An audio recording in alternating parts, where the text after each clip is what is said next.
best conference in college football in 2018 will be? I kind of think the Big Ten. I look at it, and I know they've got a bunch of teams in the top 15 in the polls, and I think that's legitimate. I think Wisconsin's going to be very good this year, and I was a bit of a basher last year, but at least they're going to have to play some teams this time around within the league. Ohio State, if Urban Meyer is back on the sideline, excellent team. Penn State's going to be good. Michigan State's going to be good. I think Michigan has a big rebound season and is much better. I think Northwestern and Purdue are sneaky. I think this is a really good year in the Big Ten. And then your preseason quartet to be playing for it all would be? Oh, some usual suspects, I'm afraid. Really, I Nice. start with Clemson probably, and then you have to look at Alabama. And then the question is, did the SEC get two in again? And I think there will be backlash towards that. People will be predisposed not to let it happen. So if you take out Georgia, which I think really could be one of the four best teams, I would go Wisconsin and Washington probably for the other two. That's a big Washington-Auburn's a pretty big Week 1 game, isn't it?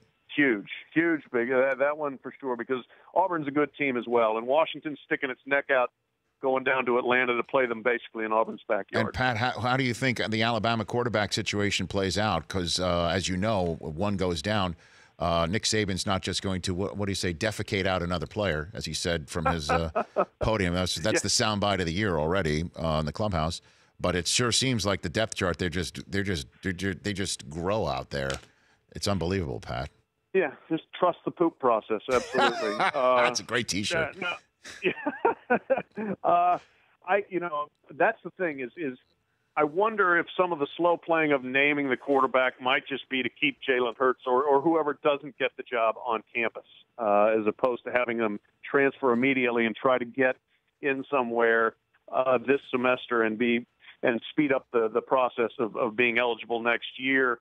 But it's going to be a dicey situation. I expect Tua Tagovailoa to win the job, but how happy is the backup going to be? This is going to be one of Nick Saban's, I think, most challenging coaching jobs, just from that standpoint, and breaking in new coordinators on both sides of the ball. So that's one reason I'm not picking Alabama number one. I just think they have a few more challenges than Clemson right now. The Rich Eisen Show, weekdays at noon Eastern on Audience.